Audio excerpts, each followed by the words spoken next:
संतान सप्तमी व्रत कथा। यह व्रत भाद्रपद मास के शुक्ल पक्ष की सप्तमी को किया जाता है। एक दिन महाराज युधिष्ठिर ने भगवान से कहा कि हे प्रभु, कोई ऐसा उत्तम व्रत बताइए जिसके प्रभाव से मनुष्यों के सांसारिक दुख क्लेश दूर होकर पुत्र एवं पौत्रवान हो।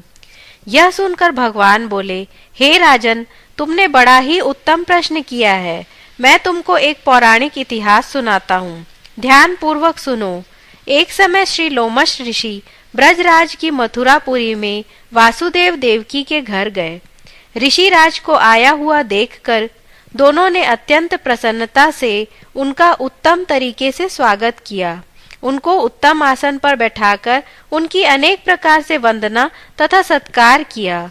फिर मुनि के चरणोदक से अपने घर तथा शरीर को पवित्र किया। मुनि प्रसन्न होकर उनको कथा सुनाने लगे। कथा के कहते कहते लोमश ऋषि ने कहा, हे देवकी, दुष्ट दुराचारी कंस ने तुम्हारे कई पुत्र मार डाले हैं, जिसके कारण तुम्हारा मन अत्यंत दुखित है। इसी प्रकार राजा नहुष की पत्नी चंद्रमुखी भी दुखी रहा करती थी, किंतु उसने संतान सप्तमी का व्रत विधि विधान सहित किया, जिसके प्रताप से उसको संतान का सुख प्राप्त हुआ। यह सुनकर देवकी ने हाथ जोड़कर मुनि से कहा कि हे ऋषिराज, कृपा करके रानी चंद्रमुखी का संपूर्ण वृत्तांत तथा इस व्रत का विधान विस्तार सहित मुझे बताइए, जिससे मैं भी इस दुख से छुटकारा पाऊं। लोमश ऋषि ने कहा, हे देवकी, अयोध्या के राजा नहुष थे। उनकी पत्नी चंद्रमुखी अत्यंत सुंदर थी। उसी नगर में विष्णुगुप्त नाम का एक ब्राह्मण रहता था। उसकी स्त्री का नाम भद्रमुखी था। वह भी अत्यंत सुंदर और रूपवान थी। रानी और ब्राह्मणी में अत्यंत प्रेम था। एक दिन दोनों सरयू नदी में स्नान करने के निमित्त गईं। वहां उन्होंने देखा कि अन्य बहुत सी स्त्रियां सरयू नदी में स्नान करके निर्मल वस्त्र पहनकर एक मंडप में श्री शंकर एवं पार्वती की मूर्ति स्थापित करके उनकी पूजा कर रही थीं। रानी और ब्राह्मणी ने यह देखकर उन स्त्रियों से पूछा कि बहनों, यह तुम किस देवता का पूजा किस कारण से कर रही हो? यह व्रत आदि का विधान हमें भी बताओ। यह सुन उन स्त्रियों ने कहा कि हम संतान सप्तमी का व्रत कर रही हैं और हमने शिव पार्वती का पूजन चंदन अक्षत आदि से षोडशो उपचार विधि से किया है। यह सब उसी पुनीत व्रत का विधान है।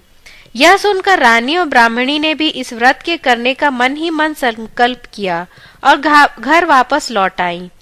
ब्राह्मणी भद्रमुखी तो इस व्रत को नियम पूर्वक करती रही, किंतु रानी राजमत के कारण इस व्रत को कभी करती कभी भूल जाती। कुछ समय बाद दोनों की मृत्यु हो गई। दूसरे जन्म में रानी ने बंदरिया और ब्राह्मणी ने मुर्गी की योनि पाई। इधर ब्राह्मणी मुर्गी की योनि में भी कुछ नहीं भूली और भगवान शंकर तथा माता पार्वती का ध्यान करती रही। उधर रानी बंदरिया की योनि में सब कुछ भूल गई। थोड़े समय बाद इन दोनों ने यह देह भी त्याग दी। अब इनका तीसरा जन्म मनुष्य योनि में हुआ। उस ब्राह्मणी ने तो एक ब्राह्मण के यहाँ कन्या के रूप में जन्म लिया तथा रानी ने एक राजा के यहाँ राजकन्या के रूप में जन्म लिया। उस ब्राह्मण कन्या का नाम भूषण देवी रखा गया तथा विवाह योग्य होने पर उसका विवाह गोकुल निवासी अग्निझील नामक ब्राह्मण से कर दिया गया। भूषण देवी इतनी सुंदर थी कि वह आभूषण रहित होते हुए भी अत्यंत सुंदर लगती थी कि कामदेव की पत्नी रति भी उसके सम्मुख लजाती थी। भूषण देवी के अत्यंत सुंदर सर्वगुण संपन्न चंद्रमा के समान धर्मवीर कर्तव्यनिष्ठ सुशील स्वभाव वाले 8 पुत्र उत्पन्न हुए। यह शिव के व्रत का पुनीत फल था। दूसरी ओर शिव विमुख रानी के गर्भ से कोई भी पुत्र नहीं हुआ और निसंतान दुखी रहने लगी। रानी और ब्राह्मणी में जो प्रीति पहले जन्म में थी वह अब भी बनी रही। रानी जब वृद्धावस्था को प्राप्त होने लगी तब उसके एक गूंगा व बहरा तथा बुद्धिहीन अल्प आयु वाला पुत्र हुआ। वह 9 वर्ष की आयु में इस क्षण भंगुर संसार को छोड़कर चला गया। अब तो रानी पुत्र शोक में अत्यंत दुखी हो व्याकुल रहने लगी। दैव योग से भूषण देवी ब्राह्मणी रानी के यहाँ अपने सब पुत्रों को लेकर पहुंची। रानी का यह हाल सुनकर उसे भी बहुत दुख हुआ, किंतु उसमें किसी का क्या वश। कर्म और प्रारब्ध में के लिखे को स्वयं ब्रह्मा भी नहीं मिटा सकते। रानी कर्मच्युत भी थी, इसी कारण उसे यह दुख देखना पड़ा। इधर रानी उस ब्राह्मणी के इस वैभव और 8 पुत्रों को देखकर उससे मन ही मन ईर्ष्या करने लगी तथा उसके मन में पाप उत्पन्न हुआ। उस ब्राह्मणी ने रानी का संताप दूर करने के निमित्त अपने 8 पुत्र रानी के पास छोड़ दिए। रानी ने पाप के वशीभूत होकर उन ब्राह्मण पुत्रों की हत्या करने के विचार से लड्डू में विष मिलाकर उनको भोजन करा दिया, परंतु भगवान शंकर की कृपा से एक भी बालक की मृत्यु नहीं हुई। यह देखकर तो रानी अत्यंत ही आश्चर्यचकित हो गई और इस रहस्य का पता लगाने की मन में ठान ली। भगवान की पूजा से निवृत्त होकर जब भूषण देवी आई तो रानी ने उससे कहा कि मैंने तेरे पुत्रों को मारने के लिए इनको जहर मिलाकर लड्डू खिला दिए, किंतु इनमें से एक भी नहीं मरा।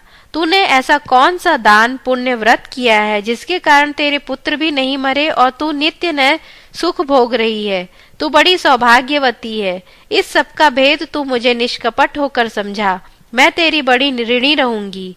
रानी के ऐसे दीन वचन सुनकर भूषण ब्राह्मणी कहने लगी, हे रानी सुनो, तुमको 3 जन्म का हाल कहती हूँ, सो ध्यान पूर्वक सुनना। पहले जन्म में तुम राजा नहुष की पत्नी थी और तुम्हारा नाम चंद्रमुखी था, मेरा नाम भद्रमुखी था और मैं ब्राह्मणी थी।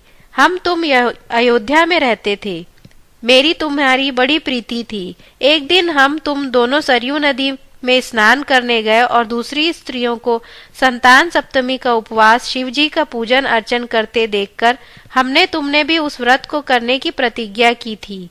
तुम तो राजमत के कारण सब भूल गई और झूठ बोलने का तुमको दोष लगा, जिससे तुम आज भी भोग रही हो। मैंने इस व्रत का आचार विचार सहित नियम पूर्वक सदैव पालन किया और आज भी करती हूँ। दूसरे जन्म में तुम्हें बंदरिया की योनि मिली तथा मुझे मुर्गी की योनि मिली। भगवान शंकर के कृपा से इस व्रत के प्रभाव तथा भगवान नाम को मैं इस जन्म में भी नहीं भूली और निरंतर उस व्रत को नियम पूर्वक करती रही। तुम अपने इस संकल्प को इस जन्म में भी भूल गई। मैं तो समझती हूँ कि तुम्हारे ऊपर जो भारी संकट है उसका एकमात्र यही कारण है और कोई दूसरा कारण नहीं हो सकता। इसीलिए कहती हूँ कि अब आप इस संतान सप्तमी के व्रत को करिए, जिससे तुम्हारा यह संकट दूर हो जाएगा। लोमश जी ने कहा, हे देवी, भूषण ब्राह्मणी के मुख से अपने पूर्व जन्म की कथा तथा व्रत संकल्प आदि सुनकर रानी को पुरानी बातें याद आ गईं और पश्चाताप करने लगी। अब रानी भूषण ब्राह्मणी के चरणों में पड़ क्षमा याचना करने लगी और भगवान शंकर और माता पार्वती की अपार महिमा के गीत गाने लगी। उसी दिन से रानी ने नियम अनुसार संतान सप्तमी का व्रत किया, जिसके प्रभाव से रानी को संतान सुख भी मिला तथा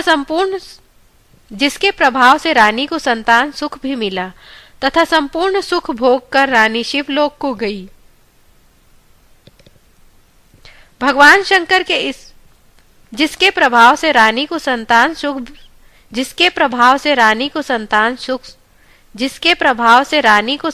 सुख भी मिला तथा संपूर्ण सुख भोग कर वह शिवलोक को गई। भगवान शंकर के इस व्रत का ऐसा प्रभाव है कि पथ भ्रष्ट मनुष्य भी अपने पथ पर अग्रसर हो जाता है और अंत में ऐश्वर्य भोग कर मोक्ष पाता है।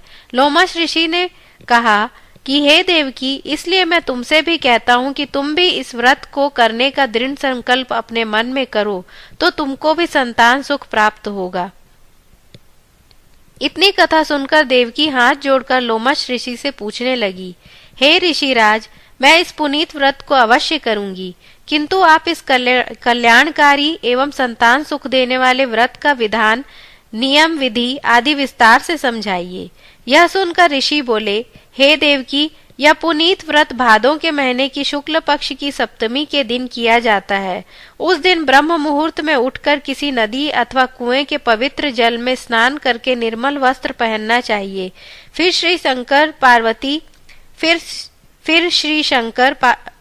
श्री शंकर भगवान तथा जगदम्बा पार्वती की मूर्ति स्थापित करें। इन प्रतिमाओं के सम्मुख सोने चांदी के तारों का अथवा रेशम का एक गंडा बनावें।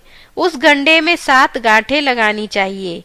इस गंडे की धूप दीप अष्टगंध से पूजा करके अपने हाथ में बांधें और भगवान शंकर से अपनी कामना सफल होने की शुद्ध भाव से प्रार्थना करें।